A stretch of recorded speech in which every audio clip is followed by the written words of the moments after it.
Après avoir reçu l'invitation express de mon vieil ami Corentin me demandant de le rejoindre au plus vite à son domicile, je m'empressai d'expédier mon déjeuner et je prenais aussitôt le tram pour les quartiers ouest. Son message, pour embrouillé qu'il fût, promettait quelque chose de passablement inhabituel et de sûrement sujet à caution. C'était plus qu'il n'en fallait pour piquer la curiosité d'un journaliste diplômé. Corentin Lastès, que j'ai l'honneur de connaître depuis quelques années, était à cette époque le type même de l'universitaire modèle. Outrageusement studieux et brillant comme un lustre astiqué, ce grand garçon mince tiré à 4 épingles préparait son doctorat de paléontologie avec un acharnement qui forçait l'admiration. Et tout le monde, depuis les jeunes étudiants en licence jusqu'aux doyens de l'université, le voyait déjà docteur, ce titre lui revenant par loi de l'évidence. La réception de la fameuse missive m'intriguait d'autant plus que Corentin n'avait plus paru aux amphithéâtres ni aux chantiers depuis 3 jours au moins. Pas davantage de traces du futur docteur dans la réserve ou la bibliothèque, ses terrains de chasse favoris. Le recteur, à ce qu'on disait, en perdait son latin. Jusque-là, mon avis était simplement que les génies comme les simples mortels peuvent parfois tomber sans honte sous les griffes de la maladie. La véritable raison de son absence, j'allais l'apprendre, était tout autre. Il me reçut sur le pas de sa porte, dans un état d'excitation particulièrement fébrile, ce qui était déjà peu commun. En m'introduisant dans son salon, il s'acharnait à m'expliquer la raison de son appel, rattrapant sans cesse ses mots et recommençant à chaque phrase. À force de patience, je crus comprendre que l'affaire qui le préoccupait concernait une jeune femme de sa connaissance, une étudiante en proto-histoire que je me rappelais vaguement avoir déjà aperçue, achevant avec lui l'une ou l'autre discussion professionnelle.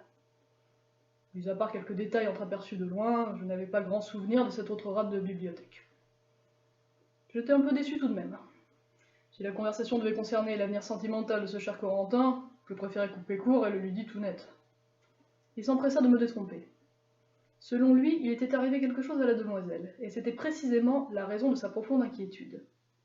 Elle prétend, lâcha-t-il enfin, revenir d'un voyage qui l'aurait mené là où nul homme n'a vécu. Je trouvais l'entrée en matière assez alléchante. Cela devenait de plus en plus intéressant. « Sais-tu où je peux la trouver » demandai-je.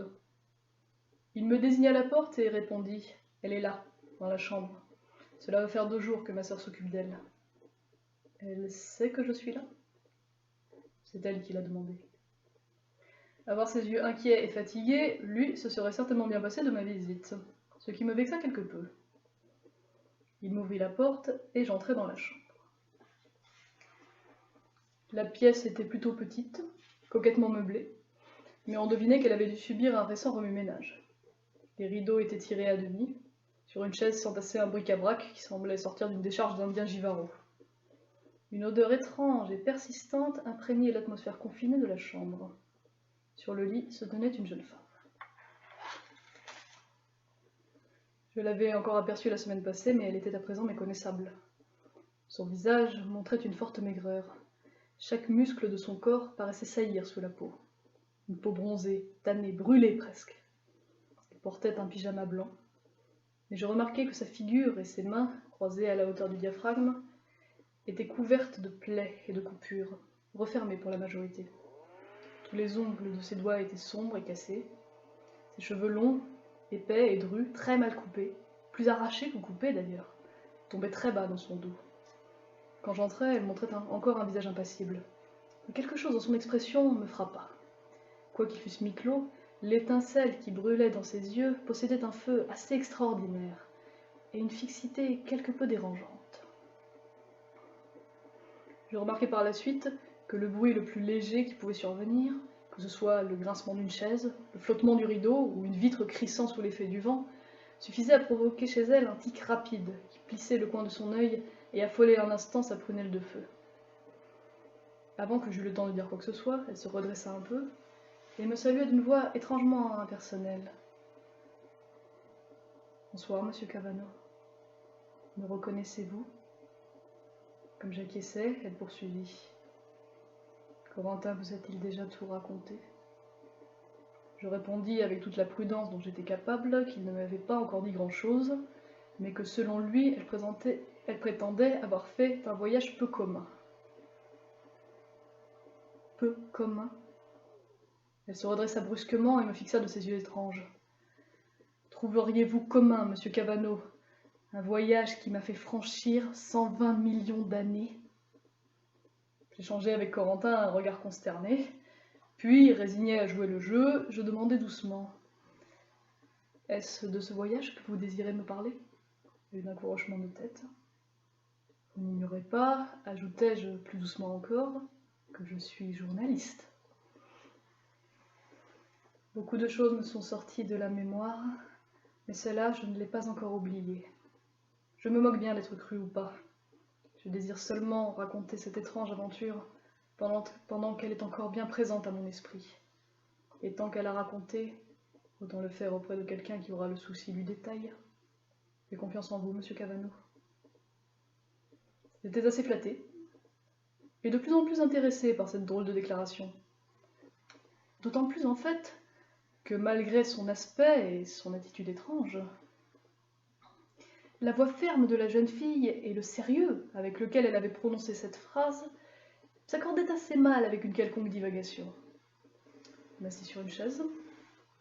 Après un instant de silence, elle hasarda. Peut-être vaudrait-il mieux que Corentin sorte.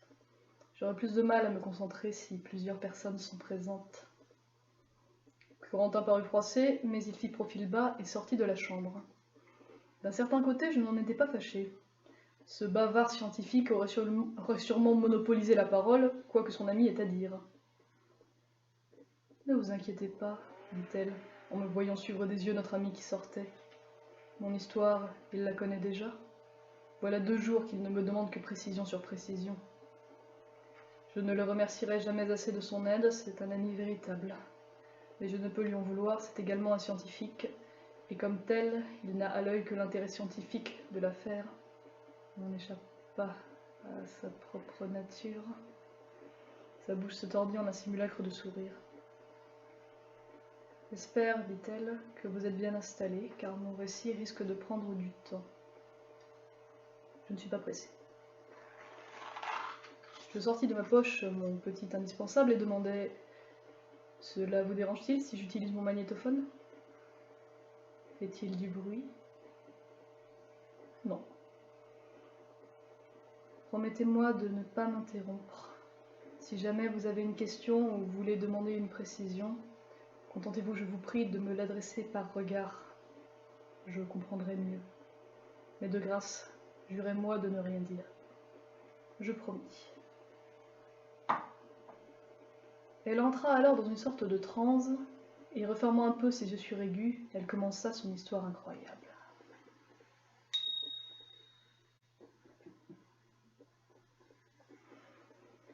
À cette époque est sûrement beaucoup plus récente pour vous que pour moi, j'étais étudiante en proto-histoire.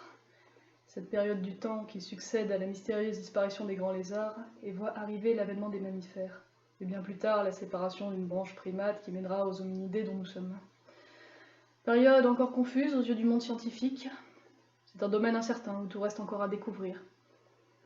La plupart de ceux qui étudient cette parcelle de l'histoire de notre planète sont à la recherche du premier ancêtre, du chaînon manquant, comme on l'appelle encore sottement de nos jours. Bref, du premier homme véritable, plus précisément du premier primate à caractère humain. Tous ces galimatias d'ethnologues ne m'intéressaient qu'à moitié. J'étais plus spécialisée dans la biologie animale, la psychologie zoomorphe et les études qui y mènent. Mon travail regroupait donc la zoologie, la minéralogie et l'histoire, ce qui me situait en marge du domaine de Corentin, passionné par ce qu'il nomme le temps des géants. Vous savez comme moi à quel point il est passionné par les dinosauriens? Folie des grandeurs. Il n'a jamais su voir petit. Nous nous sommes connus par le biais de nos recherches respectives. Je ne vous connaissais que pour vous avoir déjà croisé en sa compagnie, et je suppose qu'il en était de même pour vous à mon sujet. J'ai déjà lu la revue pour laquelle vous travaillez. Je vous arrête tout de suite, dit-elle alors que je m'apprêtais à faire une remarque. Je ne vous ai pas demandé pour vous parler de votre travail, nous aurons tout le temps de le faire par la suite. Seulement c'est un peu la faute de votre journal s'il m'est arrivé ce qui va suivre.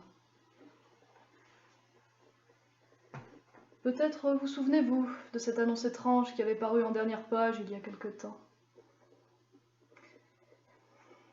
Enfin, quelque temps. C'est peut-être plus tôt que je ne le vois. Mais donc, vous souvenez-vous, une offre d'emploi inhabituelle avait été écrite, ainsi estampillée. Docteur en sciences historiques, recherche un assistant pour une expérience unique. Qualité requise, de solides connaissances en l'histoire, grande rationalité et discrétion absolue. J'ai remarqué cette annonce, j'y ai répondu. En me rendant au lieu de rendez-vous, j'étais assez curieuse de savoir en quoi consistait cette expérience hors du commun. Je fus reçu par un vieil homme à cheveux blancs, avec un collier de barbe taillé en pointe. Il était vêtu de façon démodée, mais propre, et il portait un petit singe capucin perché sur l'épaule. Je ne me rappelle pas bien son visage, mais je crois que je me souviendrai toujours de ses yeux. Ses yeux avaient une expression, une force, un éclat surnaturel, quelque chose que l'on n'oublie pas. En le voyant pour la première fois, je pensais, des yeux aussi puissants ont quelque chose de céleste ou de diabolique, mais qui saurait dire lequel des deux. La frontière est si mince parfois. Nous avons d'abord discuté de choses et d'autres, évoqué mon cursus, survolé ses recherches. Il en vint à me parler de sa grande passion, le temps. Il était curieux de tout et surtout du passé. En fait, il s'intéressait surtout à la vie des premiers hommes. La création du langage ou l'écriture n'étaient à ses yeux que de simples broutilles. De son avis, la grande question était de savoir quand exactement l'homme s'était-il détaché de l'animal en créant son propre monde. Tel était le point de vue du professeur. L'homme ne différait de l'animal que par sa capacité d'imagination, et ce qu'il désirait découvrir plus que tout au monde était ceci: le moment où l'homme a créé sa première religion. Le moment où le pithécanthrope, encore primitif, avec son vocabulaire de 50 sons et ses bifaces à peine ébauchées, avait pour la première fois tourné son regard vers quelque chose qu'il ne voyait ni ne sentait, ne touchait ni n'entendait, quelque chose sorti de son propre esprit et n'existant que dans ses fantasmes. Le professeur désespérait de savoir quand l'homme s'était pour la première fois soutenu sur quelque chose d'inexistant. Et dans un élan de fougue qui allait me découvrir les confins de son esprit scientifique jusqu'à la déraison, il s'écria: « Mais que peut-on savoir avec quelques pierres? Rien, moins que rien. La seule manière de comprendre leur manière de vivre, n'est-ce pas, comme en pays étranger, d'y aller et de voir. » Vous me direz, c'était fou. Bien sûr que c'était fou, c'était même complètement absurde, mais pour lui c'était logique. Et je dois dire que la conversation achevée, cela me parut logique à moi aussi. En effet, est-ce que quelques pierres et des ossements peuvent nous renseigner sur les pensées de ces hommes? Bien sûr que non. On peut en déduire leur mode de vie, leur biologie, des bribes de leur langage peut-être, mais pas leurs pensées. Appelez cela de l'illusion, une fougue contagieuse, une rhétorique convaincante, ou même de l'hypnotisme peut-être, à votre guise. Toujours est-il qu'en sortant, j'étais tout acquise à la théorie du professeur, et bien déterminée à accepter le poste. Et j'allais l'aider, par le biais de ses recherches, à réaliser ce rêve improbable, voir ce qui n'a jamais été vu. Il était déjà très avancé dans ses travaux, et s'il devait me rester le moindre soupçon à ce sujet, il eût tôt fait de s'évaporer. Cet homme était un véritable génie, un esprit cartésien qui s'appuie sur le moindre fait pour atteindre l'improbable. Je me souviens assez mal des travaux que nous menions, c'est beaucoup trop loin pour ma mémoire embrouillée. Il reçut plusieurs fois la visite d'un étrange petit homme, la figure jaunie, à moitié chauve, avec un bouc blanc, mais il m'a toujours fait une impression bizarre. Il m'inquiétait. Je ne sais ce pourquoi il venait, leurs entretiens se faisaient en privé, mais il me semble que le professeur l'honorait très particulièrement. Je devais être une vieille connaissance à lui. Toujours est-il qu'un jour le professeur m'appela dans son laboratoire de démonstration, car il était très bien équipé. Il était d'une impatience folle et d'une nervosité extrême. Le grand jour était arrivé. Il avait enfin terminé un prototype qui permettrait de traverser l'espace-temps. À la lumière de mes souvenirs, le principe de l'appareil me paraît très embrouillé, mais à l'époque, c'était pour moi clair comme de l'eau de roche. Dans le laboratoire, il me présenta la fameuse machine. Il avait terminé les derniers réglages dans la nuit. Même si nous l'avions construite à deux, la vue de l'appareil porta mon admiration à son comble. J'étais impressionné par tant de génie scientifique, car tout ce qu'il disait en m'expliquant les manœuvres était d'une précision extrême. Je ne peux pas vous expliquer ce principe, cette manière de traverser le temps. D'abord parce que je ne m'en souviens plus, Et ensuite, parce que vous ne me le croiriez pas. Je n'ai ni la passion ni la science du professeur. Mais s'il vous l'avait raconté lui-même, les choses les plus extravagantes vous auraient paru plausibles. Nous avons procédé ce jour-là à une première expérience. Il attacha une montre autour du cou de Till, son singe, et régla sa propre montre sur l'heure qu'elle indiquait. Puis il installa le capucin dans la machine. Il alla jusqu'à la table de commande et dit « Pour le premier essai, nous nous contenterons de 3 minutes. » Il poussa les leviers, régla quelques boutons, jeta un dernier regard inquiet au petit capucin et actionna le commutateur. La machine trembla violemment pendant quelques secondes.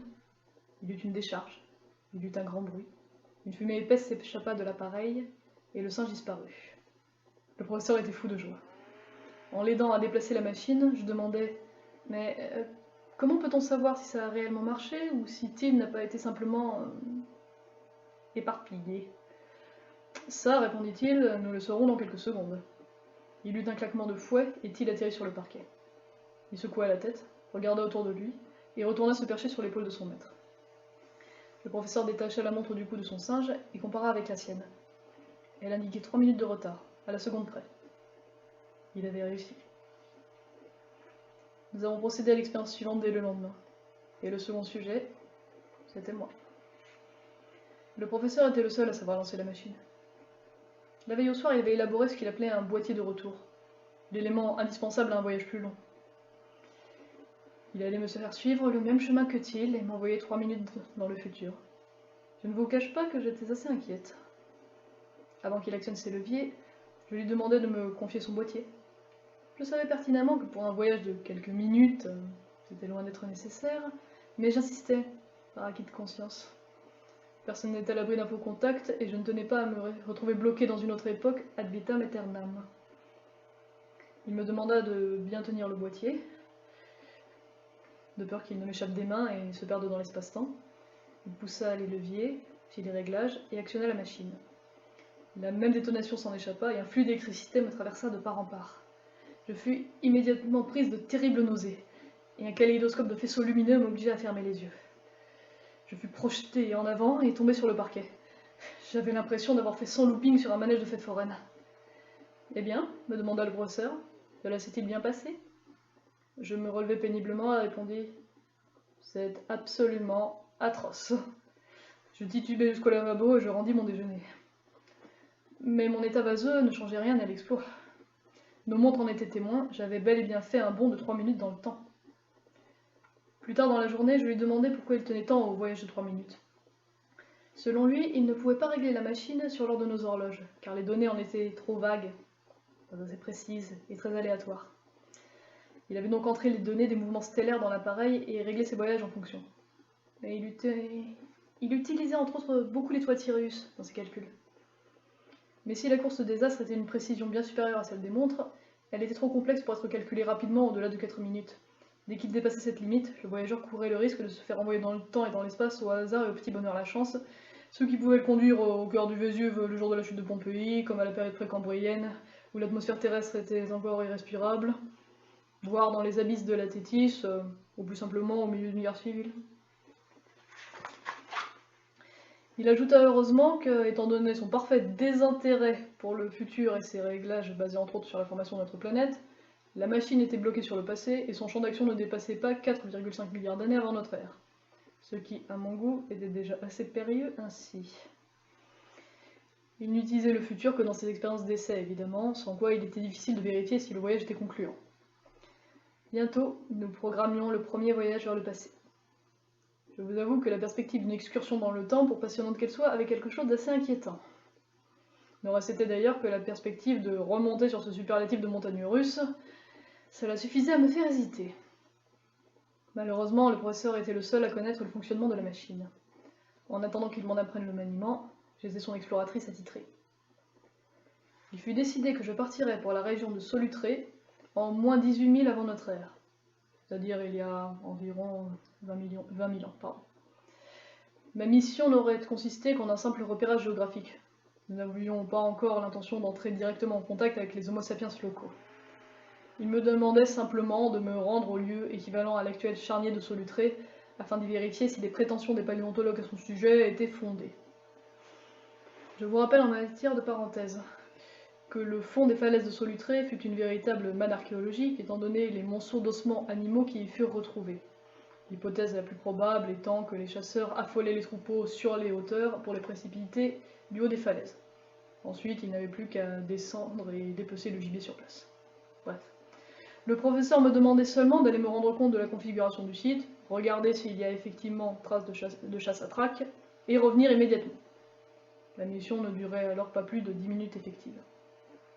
Mais il m'avait bien recommandé d'être prudente et d'actionner le boîtier de retour au moindre signe de danger. Car n'est-ce pas, en ce temps-là, notre vieille Europe comptait encore des ours, des loups, des bisons, des grands félins et des mammouths. Autant de joyeux dangers en perspective, j'étais bien placé pour le savoir. Pour une première exploration, il n'était pas utile d'emporter du matériel.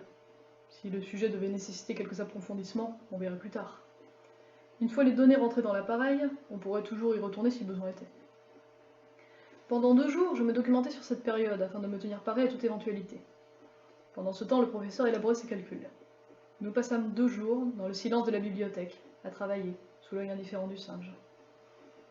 Je vous passe les préparatifs du jour du départ. Toujours est-il que je me retrouvais à nouveau assise dans la machine, le boîtier électronique sur les genoux, prête à entamer le plus incroyable voyage de tous les temps. Dans le souci de préserver mon billet de retour des éventuels chocs et contretemps climatiques, le Solutréen n'était pas encore en fin de période glaciaire, nous avions enfermé le boîtier électronique dans une gangue d'aluminium étanche. Après les recommandations d'usage, le professeur mit de nouveau sa machine en branle. L'appareil trembla, il y eut une explosion, et je me sentis à nouveau traversé par une gigantesque décharge électrique. La pièce disparut, mais le flux électrique ne s'arrêta pas. Le calvaire dura longtemps, mais toute épreuve douloureuse semble longue. Il y eut une brusque secousse, un éclair lumineux, et je tombai face contre terre, les mains vides. Au moment du chaos, la boîte m'avait échappé des mains.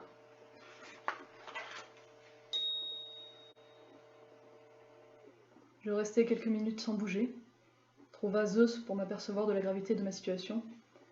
Puis un grognement étrange, et fort peu rassurant, me fit lever la tête. J'eus l'apparition soudaine d'une face bosselée, carrée, hagarde et reptilienne, prolongement minuscule d'un corps énorme. Je poussai un cri aigu et m'enfuis à toutes jambes. J'étais encore à moitié groggy. Je me pris plusieurs fois les pieds dans les fougères, me relevai et courais de plus belle. Les pierres, les plantes, les animaux, tout dansait devant mes yeux. Je n'arrivais pas à rassembler mes esprits. Enfin, j'atteignis l'orée de ce qui me parut être une épaisse forêt. Je grimpai aussi vite que je le pus dans un grand conifère et, éreintée, effrayée, nauséeuse, je me mis en devoir de faire le point. Une fois que je me fus un peu calmée, la première constatation évidente qui me vient à l'esprit, la moins agréable également, fut que je n'avais plus mon boîtier de retour. La secousse qui avait précédé mon atterrissage avait été trop brutale. Il s'en était fallu d'un instant, mais quel instant! J'avais dû le lâcher peut-être un dixième de seconde avant l'arrivée. Mais un dixième de seconde à cette échelle, ça pouvait faire une éternité. Qui sait si ce boîtier ne rouillait pas depuis des siècles sous une dune quelconque, ou s'il n'allait pas réapparaître, comme par enchantement, dans des milliers d'années. Avec un peu de chance, me dis-je avec amertume, il refera surface d'ici 10 000 ans. Dans ce moment-là, on se rend compte à quel point l'homme est peu de choses. Ce n'était déjà pas une nouvelle réconfortante. Hélas, il y avait pire encore.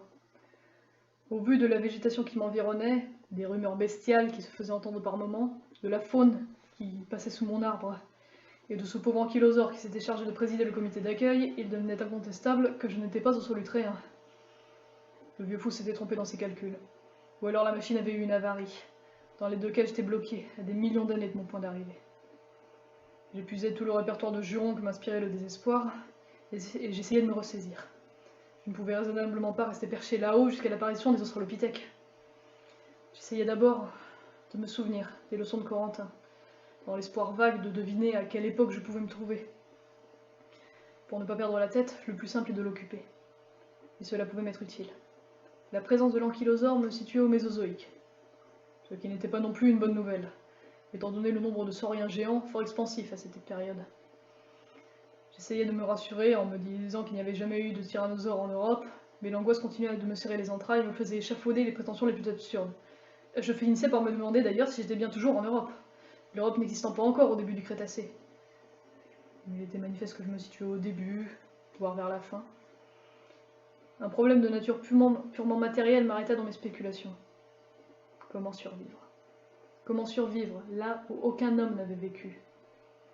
À vue de nez, j'avais environ 3 jours devant moi avant d'être dans un état d'affaiblissement trop important pour mettre ma vie en danger, du point de vue strictement nutritif. Pour ce qui est de se défendre, aucun moyen. J'étais quasiment toute nue. Dans un monde de lézards, une créature ne possédant ni griffes, ni défense naturelle, ni dents, ni la taille, ni la vitesse, ni moyen de courir ou voler, en bref un être humain, avait très peu de chances de survie. Je n'avais rien. Que les vêtements que je portais, ma montre et un briquet à moitié vide, souvenir lointain de l'époque où je fumais. Il fallait d'urgence que je m'organise. J'ai vu un soleil rouge se coucher sur les montagnes. Toute la nuit, je suis restée dans cet arbre. J'eus peur. Je sanglotais beaucoup. Je dormis peu. À l'aube, j'avais pris mon parti. Je voulais vivre. Les premiers jours furent les plus difficiles. Le problème de l'alimentation m'avait d'abord paru quasi insoluble. Il était hors de question de se hasarder à consommer les plantes autochtones, lesquelles ne comptaient pas un brin d'herbe de reconnaissable, les épineux et les fougères étant généralement très indigestes, et d'apparence prolixe en promesse d'empoisonnement. J'étais au bas mot à 100 000 ans de la première fleur, à 20 millions d'années de la première graine, et je ne parle pas des fruits, je me refusais à supputer leur date de naissance pour ne pas faire définitivement sombrer mon moral. Je parle des fruits tels que nous les connaissons, bien sûr. Certaines plantes sans fleurs synthétisaient déjà quelque chose d'approchant, mais ils dégageaient une odeur tellement fétide que je n'osais pas m'en approcher. Mis à part quelques végétaux qui me rappelaient vaguement certaines plantes actuelles, pas toujours comestibles hélas, comme le ginkgo, l'araucaria ou la scolopendre, la prudence me recommandait de ne pas tenter le diable. Je n'avais pas le choix, il me fallut adopter le régime carné.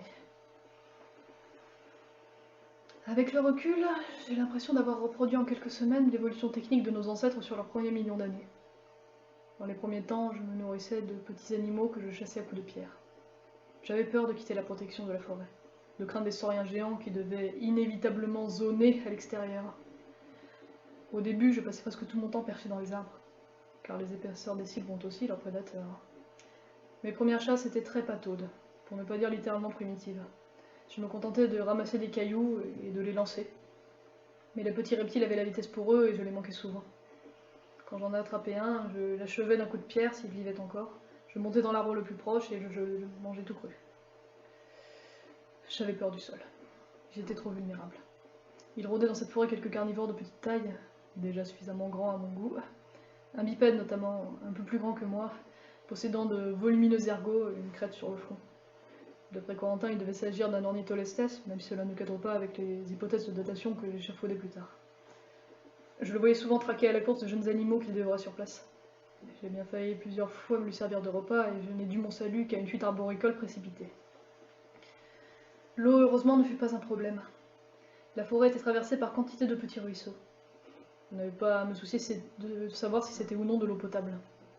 Les ruisseaux avaient un courant suffisamment conséquent pour ne pas faire craindre les miasmes de l'eau croupie. La pollution aquatique étant à cette époque pratiquement nulle. Plusieurs fois, quand les proies venaient à manquer, je mangeais des rats. Dans les premiers temps, je m'en sentais honteuse, car ces bestioles peu ragoûtantes qui ressemblaient vaguement à des rongeurs donneraient un jour, et je le savais bien, naissance à toutes les races mammaliennes, la mienne, entre autres. Avec le temps, j'eus moins de scrupules. En mordant dans ces animaux, je me soulageais parfois de plusieurs jours de jeûne, et je pensais, voyez, il y aura toujours un descendant pour venir vous dévorer. Le temps passant, j'ai commencé à prendre de l'assurance. Je passais plus de temps au sol, près de mon arbre. J'avais décidé de commencer à m'armer.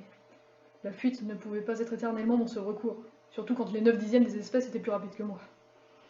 Jusqu'à présent, j'avais eu de la chance, et la chance pouvait tourner. La seule force de l'homme, c'est d'utiliser son habileté à créer les armes qu'il ne possède pas naturellement. Je commençais à ébaucher des ersatz de biface, en taillant des silex. Inutile de vous dire que mes premiers essais furent catastrophiques, et que je manquais plusieurs fois de me mutiler les doigts. Mes premières pierres taillées me servirent de projectiles. À force d'habitude, je commençais à acquérir une certaine précision au lancer. Et plus d'une fois, un éclat de galet en plein dans l'œil avait suffi à décourager un prédateur de taille réduite. Je commençais aussi à m'exercer, à faire du feu, pour le jour fatal où mon briquet rendrait l'âme. Il me fallut des semaines de recherche anxieuse avant d'arriver à quelque chose de concluant. Par la suite, j'arrivais à allumer un foyer en une vingtaine de minutes. Il m'a fallu des mois pour réussir à le faire en moins de 10. Une fois que j'eus réussi à me munir de couteaux, de tranchants acceptables, j'eus moins peur de rester au sol. Même si je ne quittais pas le voisinage de mes arbres, je m'organisais. Je commençais à faire du feu pour faire cuire mes aliments. Je m'aperçus vite que l'odeur du bois qui brûle suffisait à éloigner les dinosaures des forêts, pour qui la peur instinctive de l'incendie doit être ancrée jusqu'au plus profond de l'être. Quand je n'étais occupé ni de la chasse ni du feu, je glanais des lianes basses. J'avais le projet de me tresser des cordes. Depuis la future préhistoire, on n'a jamais fabriqué d'objets plus utiles. Je me modernisais. Comme la chasse à courre ne portait pas toujours ses fruits, j'essayais de tendre des collets. Il y eut des jours maigres. Plusieurs fois, j'en étais réduite à m'aventurer sur le territoire des carnivores pour leur disputer les charognes. La faim, monsieur. La faim seule est le moteur de cruauté du monde animal. Car une faim dévorante vous pousse à toutes les folies. J'ai manqué d'affronter des raptors pour de vieilles carcasses qui comptaient plus d'os que de viande. J'ai mordu dans des batraciens crus quand je ne les avalais pas tout rond. Dans les temps de disette, je me mettais à dévorer les fougères et je souffrais de coliques pendant des jours. La seule chose que je ne tentais pas, c'était les insectes. Les araignées, les scorpions de 20 cm, les libellules grandes comme mon bras, me semblaient trop menaçants pour que j'en arrive à cette extrémité. Vers la fin, je me taillais des aiguilles dans des pointes d'araucaria, afin de recoudre mes vêtements, qui, vous pensez bien qu'après quelques mois de ce régime-là, ils devenaient dans un sale état. Malgré tous mes efforts pour conserver une pensée civilisée, je sombrais peu à peu dans un début de mutisme. C'est un grand dommage en fin de compte. Mais cela avait un peu tendance à réduire mes capacités de réflexion. Quand on n'a personne à qui parler et que l'on est entouré de prédateurs, on n'est pas fort encouragé à soliloquer. Périodiquement, de grands bruits de défrichage me parvenaient de l'oreille du bois. Je n'y prêtais pas attention tout d'abord, mais par la suite ils se firent de plus en plus rapprochés. Un beau jour, je me rendis compte que l'un des arbres que j'affectionnais s'était rapproché de la clairière d'une façon inquiétante. Des rumeurs rauques et le piétinement d'un troupeau qui passe m'instruisirent de la raison. Je me suis approché de l'orée en tapinois, et je vis que la raison de la disparition des arbres n'était pas le fruit du hasard comme je l'avais d'abord pensé. Un troupeau de dinosaures sauropodes était en train d'éclaircir la forêt. Voyez-vous, les paléontologues appellent sauropodes cette famille de dinosaures massifs, souvent à long cou, dont le poids évolue entre 4 et 60 tonnes. Les membres de la famille des sauropodes peuvent prendre des tailles et des formes variées, mais en général, spécialement dans le cas présent, on parle d'eux comme de dinosaures colosses. Je ne savais alors pas ce que c'était que ces bêtes-là, et la raison de leur travail de défrichage m'échappait. Je compris plus tard qu'en abattant les arbres de l'orée des forêts à la façon des éléphants, ils se frayaient un chemin pour atteindre les mousses et les fougères du sous-bois. Je cherchais juste une nourriture plus saine, en somme. C'était innocent.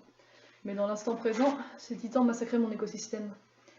Et s'ils ne s'arrêtaient pas d'ici quelque temps, je me verrais obligé de quitter mon coin pour migrer vers le territoire des raptors, ce qui serait périlleux au plus haut point. Il devenait évident que je ne pouvais pas demeurer éternellement en forêt. Mais la plaine était bien plus dangereuse. Trop de ciel ouvert, ça manquait de cachette. Point d'arbres qui ne fussent pour les grands herbivores, et point d'herbivores qui ne fussent la proie des grands carnivores. Je craignais la présence dans les parages de chasseurs du type allosaure, même si j'ignorais si je me trouvais pour cela au bon endroit et à la bonne époque.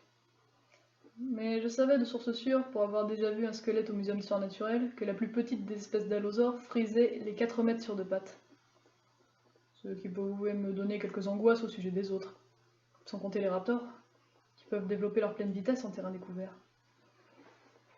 À cette époque, j'avais pris quelques habitudes vis-à-vis de mon nouveau mode d'existence. De mes couteaux de pierre ne m'étaient restés que les plus solides et les plus tranchants. De lames de silex courbées en forme de palme. Un grattoir qui me servait peu, et surtout de projectiles. Une grande pierre taillée en fer de lance, que je me promettais de fixer sur un manche dès que j'aurais trouvé une branche adéquate. Mais par-dessus tout, j'affectionnais un poignard en obsidienne noire, emmanché d'une garde en bois de conifère, d'une lame et d'un robuste qui ne m'avait jamais failli. J'avais tressé quelques mètres de corde, assez solide, dont je me servais pour grimper aux arbres. Dans l'atmosphère étouffante du Crétacé, j'avais sacrifié mes chaussettes, mes bras de chemise et mes jambes de pantalon pour me coudre un sac. Mes chaussures s'étaient démantelées. Je m'étais résignée à utiliser les morceaux de cuir et de plastique comme protection pour les mollets et les avant-bras. et j'allais pieds nus. Les premiers jours, ce fut dur. Je passais les premières semaines à enlever les épines qui me crevaient la plante des pieds. Avec le temps, je ne me rendais plus compte. Pour éviter les attaques parasitaires, je me couvrais de sève de séquoia, qui avait tendance à la longue à me brûler un peu la peau. Mais l'odeur était suffisamment forte pour éloigner les insectes, tiques, moustiques et autres indésirables. N'ayant aucun moyen de me soigner, je ne pouvais pas risquer la maladie. La question d'hygiène pourrait vous effleurer, laissez-moi vous dire que c'était le cadet de mes soucis. Tout ce temps-là, je n'ai jamais souffert d'attaque dentaire. Pour la simple raison que les bactéries qui vivent sur l'émail de nos dents ne s'attaquent qu'aux glucides. Je n'avais rien à craindre de ce côté-là, étant donné que je ne me nourrissais que de viande, donc de protéines. Il n'y avait aucun calcul dans cet état des choses, je ne l'ai constaté et compris qu'hier. Je ne me lavais pas. Le temps que je passais au sol était suffisamment périlleux pour que le fait de barboter dans une main me paraisse un risque inutile et mortel. Je faisais d'une prudence de tous les instants. Les futilités de la vie moderne ne m'atteignaient plus. Je voulais vivre, il fallait que je m'en donne les moyens. À peu près vers cette époque, je commençais à polir des cailloux. J'espérais leur donner une forme d'anneau, pour m'en servir comme attache pour mes cordes. Et je trouvais enfin une courte branche, droite et robuste pour ma lance.